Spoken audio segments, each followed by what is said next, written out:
नमस्कार, good morning. Jammu Kashmir में आप सब दर्शकों का बहुत बहुत स्वागत है और मैं हूं अनिल शर्मा और मेरे साथ मेरे सहयोगी अत्या भी मौजूद है।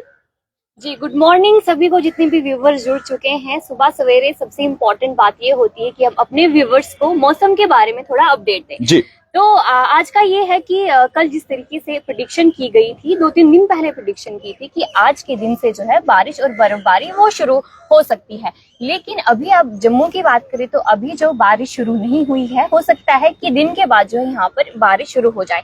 और टेम्परेचर की बात करें तो आज जो है 12 डिग्री टेम्परेचर अभी बना हुआ है और साथ ही साथ आज दिन का टेम्परेचर जो है 18 डिग्री तक जा सकता है। और यहाँ की बात करें तो अभी बादलों को देख के ये अंदाजा लगा जा सकता है कि आज जो है बारिश वो हो सकती है, क्योंकि काले काले बादल जो है वो छाए हुए हैं। और साथ ही साथ जो है आज बारिश हल्की हल्की सी पहाड़ी इलाकों पे हो सकती है और मैदानी इलाकों में जो है हल्की बारिश और पहाड़ी इलाकों में बर्फबारी जो है वो देखने को मिल सकती है। देखिए, निश्चित तौर पर और जिस तरह से अत्या आप लगातार हमारे दर्शकों को सुबह सवेरे जो है मौसम के लिहाज से अपडेट कर रहे हैं और कहीं ना कहीं महत्वपूर्ण हो जाता है और कि हर रोज जो है अलग जगह हो, अलग नेचर हो और अलग पॉजिटिव वेव्स मिल पाए, मगर उसी तरह का प्रयास हम कर रहे हैं कि लगातार जेके चैनल ग्राउंड जीरो पर है और ये चाहता है कि अपने दर्शकों को सुबह सवेरे की जो है वो अलग अलग जम्मू शहर की तस्वीरें दिखाई जाए। और आज जम्मू के बीचों बीच शहर में है और जम्मू की अगर हम बात करते हैं तो जम्मू के अगर आप मोती बाजार में गुजरे हैं तो ये उसी का रहा है। और वहीं पर एक ऐसी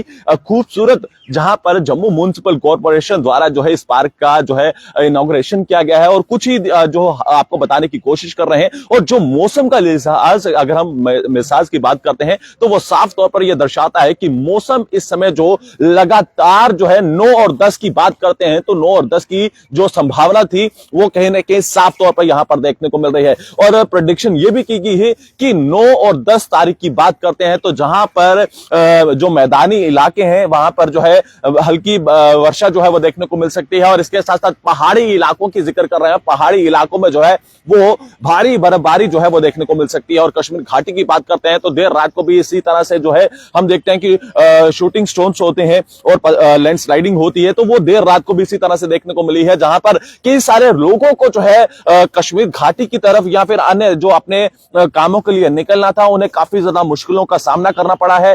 और अभी भी आपको बता दें कि राष्ट्रीय राजमार्ग की बात करते हैं तो वहां पर भी कई सारे जो है जो वाहन है वो अभी भी फंसे हुए हैं, जिसके चलते लगातार जो विभाग है वो कार्य कर रहा है। मौसम की जानकारी देना आप तक बहुत ज्यादा जरूरी हो जाता है, क्योंकि जम्मू कश्मीर की बात करते हैं तो जम्मू कश्मीर में मौसम का लिहाज क्या चल रहा है, मौसम का मिजाज क्या चल रहा है, वो जानना आपके लिए और हमारे जम्मू कश्मीर के दर्शकों के लिए और जेके चैनल का लगातार यह प्रयास है कि आपको ग्राउंड जीरो से दिखाया जाए कि जम्मू कश्मीर में क्या कुछ वातावरण है और क्या कुछ सुबह की किरणें जो है वो नजर आती हैं। और जो अभी किरणें नजर आ रही हैं, हालांकि जिस तरह से आपने भी जिक्र किया कि मौसम जो है वो कहीं ना कहीं बादल जो है वो छाए हुए हैं, हो सकता है कि आज जो संभावना है, क्योंकि 9 और 10 की अगर हम जिक्र कर रहे हैं तो जो प्रेडिक्शन जारी की गई थी उसी के अनुसार जो अभी भी प्रेडिक्शन देखने को मिल रही है वो साफ तौर पर दर्शाती है कि आज दिन को हल्की बारिश जो है वो मैदानी इलाकों में देखने को मिल सकती है। और पहाड़ी इलाकों की बात करते हैं तो वहां पर जो है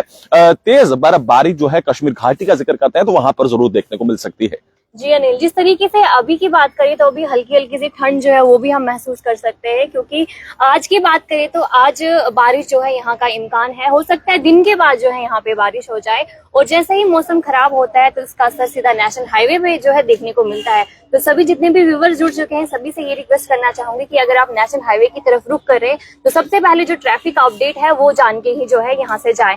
और साथ ही साथ जो अभी का जो टेम्परेचर है यहाँ पे वो काफी गिरता हुआ नजर आ रहा है और आज के दिन जो है बारिश और बर्फबारी जो है हल्की हल्की सी हो सकती है और 11 तारीख के बाद जो है मौसम में सुधार भी देखने को मिल सकता है। देखिए अत्या, बहुत ज्यादा महत्वपूर्ण हो जाता है कि देश से जुड़ी हुई खबर जो है वो लगातार जम्मू कश्मीर की बहुत सारी ऐसी खबरें हैं जो आज लेकर हम आपको अपडेट करेंगे। और लगातार जेके चैनल का लगातार प्रयास ये है कि ग्राउंड जीरो से दिखाया जाए कि ग्राउंड जीरो पर क्या कुछ प्रतिक्रियाएं हैं वो भी जानना बहुत ज्यादा जरूरी है। और आज और भी खबरों के साथ आपको रूबरू करवाएंगे, मगर जो इस वक्त सुर्खियां बटोरी हुई खबर वो है कि देश के प्रधानमंत्री क्योंकि देश के प्रधानमंत्री जब पहुंचे और किस तरह से अपना अभिभाषण की शुरुआत हुई।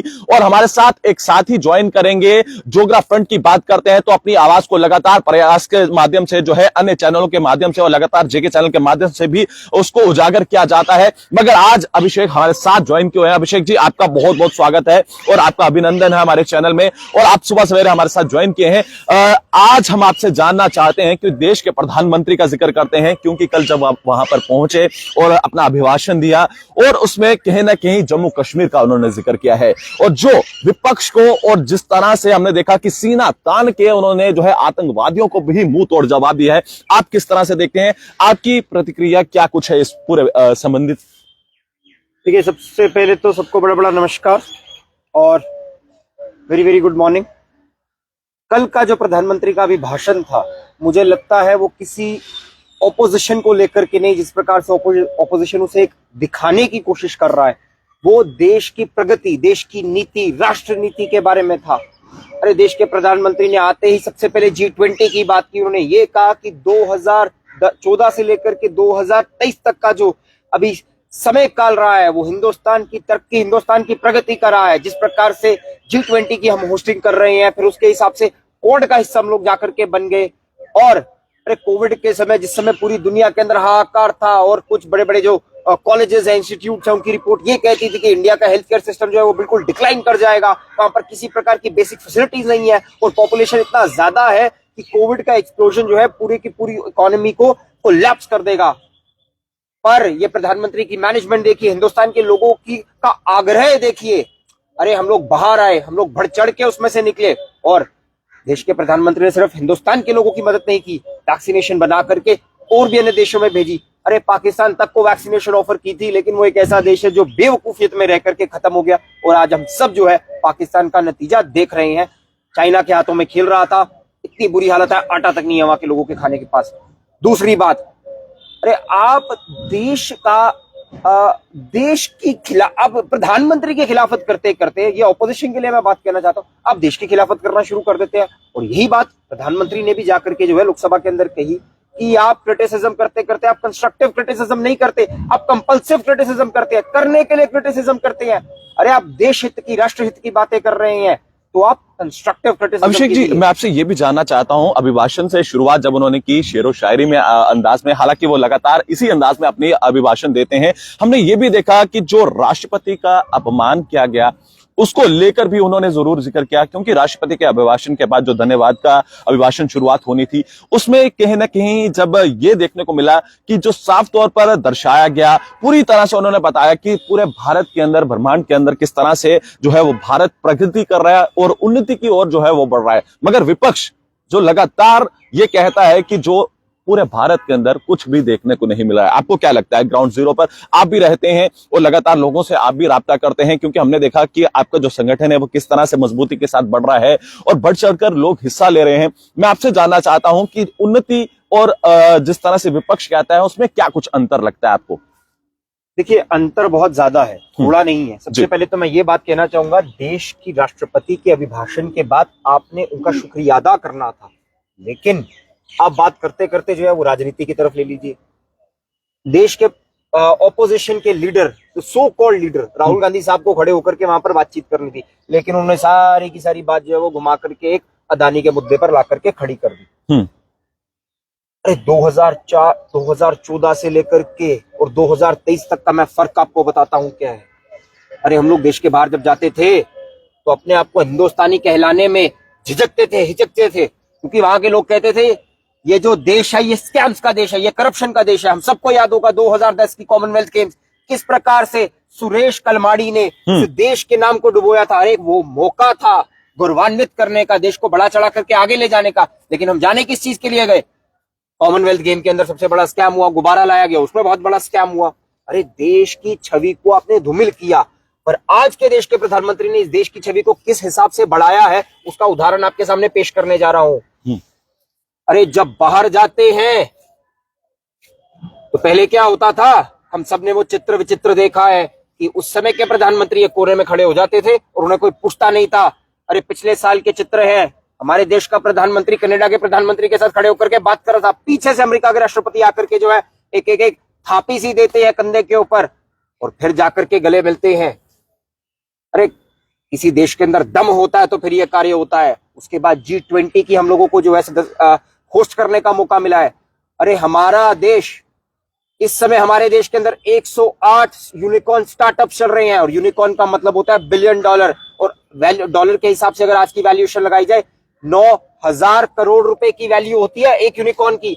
108 ऐसे यूनिकॉर्न्स चल रहे हैं। और अरे तीसरे नंबर पर हम लोग जो है तरक्की से आगे बढ़ रहे हैं। देश की जीडीपी जो है 6.8% से ग्रो करने वाली है। क्वाड का हिस्सा हम लोग हैं। क्वाड इस समय दुनिया का सबसे ताकतवर समूह है, जिसमें Hindustan, United states of America, Japan और ऑस्ट्रेलिया है। अरे ये है हिंदुस्तान की ताकत। और जब लोगों के बीच में जाते हैं और ये बात कहते हैं, अरे वो सीना चौड़ा करके ये बात कहते हैं कि हमारे देश का प्रधानमंत्री मोदी है। जब वो बाहर जाता है तो उसे इज्जत मिलती है, सम्मान मिलता है। वो एक कोने में खड़ा नहीं कर दिया जाता, लेकिन आगे जाकर के लोग उससे मिलने की कोशिश करते हैं, हिंदुस्तान का हिस्सा बनने की कोशिश करते हैं। अरे हमारे देश के प्रधानमंत्री की नीति देखिए, राजनीति नहीं कर रहे, राष्ट्रनीति कर रहे थे। जिस समय उन्होंने 2014 में अपना शपथ लेनी थी, अरे आसियान देशों के सारे स्टेट हेड्स को बुलाया गया। अरे पाकिस्तान है, खंजर खोपता है, और उस हिसाब से उसके बाद तो देखिए किस प्रकार से पाकिस्तान को आइसोलेट किया गया है। हम लोग यहाँ जम्मू कश्मीर में खड़े हैं, ये एक बॉर्डर एरिया है।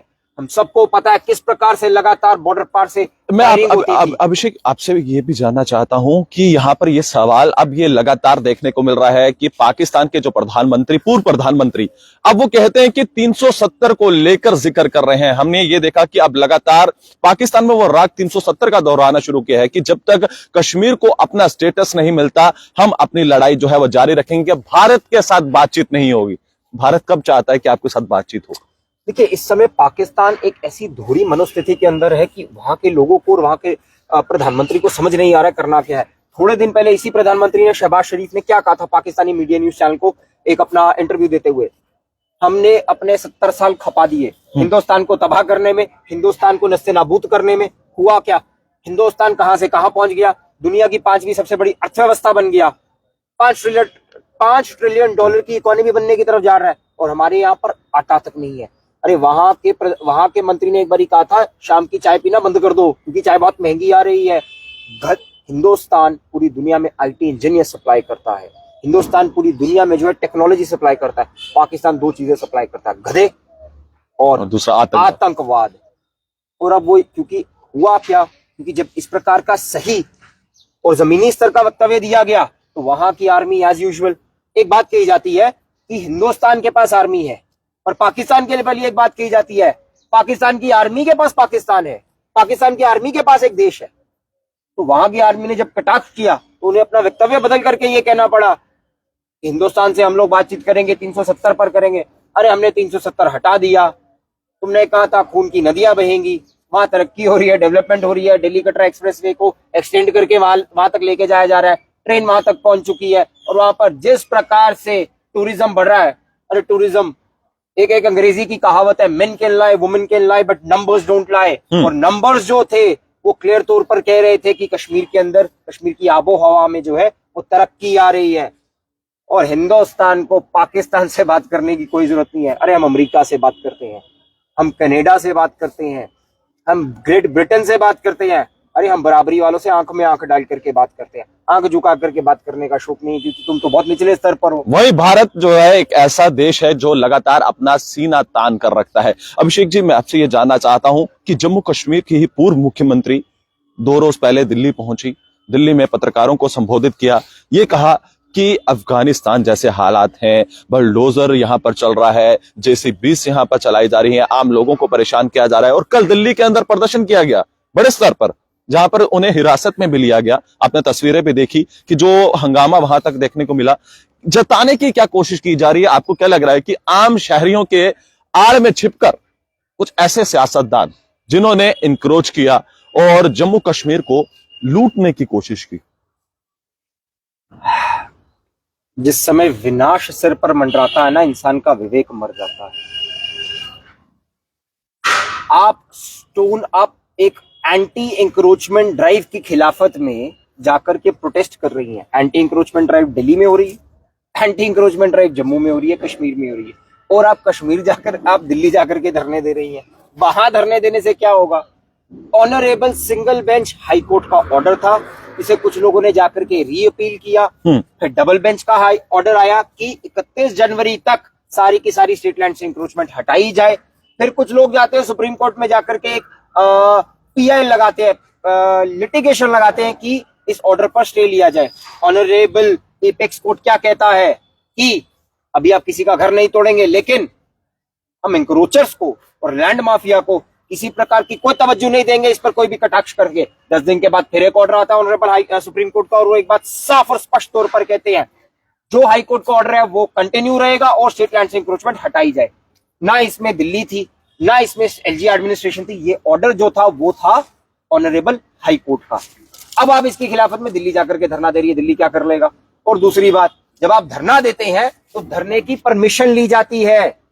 धरना वो एक ऐसा एरिया है which is a high security zone, आपने परमिशन नहीं ली तो आपको पकड़ करके अंदर ही किया जाएगा ना। लोकतांत्रिक अधिकार जो है वो किसी की राष्ट्र सुरक्षा के हित को स्टेक पर रख करके नहीं किया जा सकता। और वो कहती है कि ये देश जो है अफगानिस्तान बन जाएगा। अरे अफगानिस्तान बनाने वाला जो देश था, जिस समय तालिबान को अंदर लाने वाला देश, वो भी आपका प्रिय पाकिस्तान ही था, और हिंदुस्तान अफगानिस्तान बनेगा। अरे तुर्की के अंदर अभी एक बहुत भयात्मक जो है एक स्थिति बनी हुई है, जिस प्रकार से वहां पर एक बहुत बड़ा जलजला आया और 5000 से ज्यादा लोगों की मृत्यु कही जा रही है, और कही जा रहा है कि ये फिगर और नंबर बहुत ज्यादा बढ़ सकता है। अरे दूसरे देश अभी सिर्फ सोच रहे थे क्या करना है। हमारे देश के प्रधानमंत्री ने एनडीआरएफ की टीम, डॉग स्क्वाड, साथ में मेडिकेशन वहां पर भेज दिया और पहुंच चुकी है। ये एक राष्ट्र नीति है, फॉरेन पॉलिसी है। तुर्की ने हमेशा हमारी खिलाफत की है, चाहे वो पाकिस्तान को ब्लॉक करने में हो, चाहे वो इंटरनेशनल स्टेज पर यूएनएससी की सीट लेने के लिए हो। लेकिन कहते हैं ना, जिसका दिल बड़ा होता है वो सबकी मदद करता है, और देश के प्रधानमंत्री ने आगे हर टाइप की मदद देने का भी आश्वासन दिया है, और वहां पर मदद पहुंची है। और फिर वो कहती है कि ये देश फिलिस्तीन बन जाएगा। मुझे लगता है कि पहले तो वोट बैंक खिसक गया, अब मानसिक बुद्धि भी खिसक रही है, और मानसिक दिवालियापन हो रहा है। जिस प्रकार से वो इस प्रकार की शब्दावली का उच्चारण कर रही है, वो सिर्फ अपनी मनोस्थिति की प्रदर्शनी लगा रही है। देश बढ़ रहा है, देश आगे जा रहा है, और हम सब ये देख रहे हैं। और इसका सबसे बड़ा उदाहरण है दुनिया की 5वीं सबसे बड़ी अर्थव्यवस्था, G20 की होस्टिंग, क्वाड की सदस्यता, और हिंदुस्तान के अंदर जिस प्रकार से सड़क का एक नेटवर्क बिछाया जा रहा है, जाल बिछाया जा रहा है, क्या बात है। दिल्ली कटरा एक्सप्रेसवे, दिल्ली से कटरा 6 घंटे के अंदर, दिल्ली से जयपुर 2 घंटे के अंदर, और दिल्ली से श्रीनगर 8 से 9 घंटे के अंदर। जहां पहुंचने में पहले 10-10, 12-12, 13-13 घंटे लगते थे, अरे मुंबई से दिल्ली आप 11 घंटे में पहुंच जाएंगे। अगर ट्रेन में भी जाते थे तो 24 घंटे लगते थे। अरे ये है देश की तरक्की। और हम सब जानते हैं जहां पर सड़कें पहुंचती है वहां पर तरक्की पहुंचती है, वहां पर रोजगार पहुंचता है, वहां पर इंडस्ट्री पहुंचती है। ये है इस देश की उपलब्धि। और जिस प्रकार से हम लोगों ने डिफेंस के क्षेत्र में हमें अपने आप को मजबूत किया है, मैं वही बात पहले कह रहा था कि हम बॉर्डर एरिया में है, पाकिस्तान हमला करता था। 26/11 का वो एक मनहूस दिन मुझे आज भी याद है। मैं उस समय पढ़ता था दिल्ली में कि हिंदुस्तान पर हमला किया गया, और हिंदुस्तान की आर्मी ये सोच रही थी कि हम पूरा जाकर के जवाब दे। और उस समय की जो एक सरकारें थी उसके अंदर राजनीतिक इच्छा शक्ति करके कमी थी। अरे आपने उड़ी की, आपको उसका जवाब मिला, अंदर घुस करके मारा। आपने बालाकोट किया, आपको उसका जवाब मिला।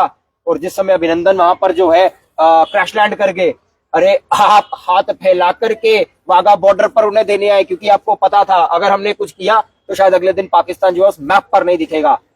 चलिए अभिषेक जी, आज बहुत बहुत शुक्रिया आपका और कीमती समय हमें देने के लिए, और आपकी पूरी तरह से आपने बताया कि जम्मू कश्मीर और पूरा भारत किस तरह से बदल रहा है। अतिया बहुत ज्यादा महत्वपूर्ण हो जाता है कि बहुत बहुत शुक्रिया अभिषेक जी।